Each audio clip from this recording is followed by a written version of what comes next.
Στον σύγχρονο κόσμο, η συνδεσιμότητα είναι παντού. Ο ενεργός εξοπλισμός δικτύου είναι αυτός που επιτρέπει στους υπολογιστές και τις άλλες συσκευές να επικοινωνούν μεταξύ τους, είτε ενσύρματα είτε ασύρματα. Αυτές οι συσκευές χρειάζονται ηλεκτρική ενέργεια και εκτελούν σημαντικές λειτουργίες δικτύου.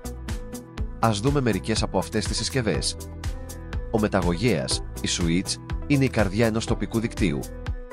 Συνδέει υπολογιστές μέσω καλωδίων UTP και επιτρέπει τη γρήγορη και αποτελεσματική μετάδοση δεδομένων.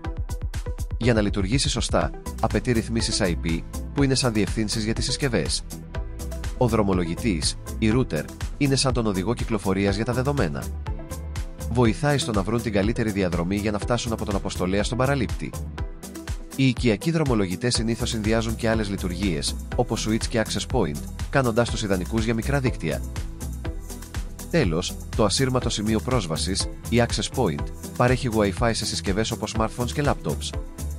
Συνδέεται στο δίκτυο και δημιουργεί μια ζώνη κάλυψης. Συχνά περιλαμβάνει μηχανισμούς αυθεντικοποίησης και DHCP, που διασφαλίζουν την ασφάλεια και τη σωστή παραχώρηση διευθύνσεων IP. Αυτές οι συσκευές είναι απαραίτητες για τη λειτουργία του δικτύου μας. Χωρίς αυτές, η επικοινωνία μεταξύ των συσκευών θα ήταν σχεδόν αδύνατη. Η κατανόηση του ενεργού εξοπλισμού δικτύου είναι το πρώτο βήμα για να γίνουν οι μαθητές καλύτεροι χρήστες της τεχνολογίας. Αυτή είναι η μαγεία του ενεργού εξοπλισμού δικτύου στην πράξη.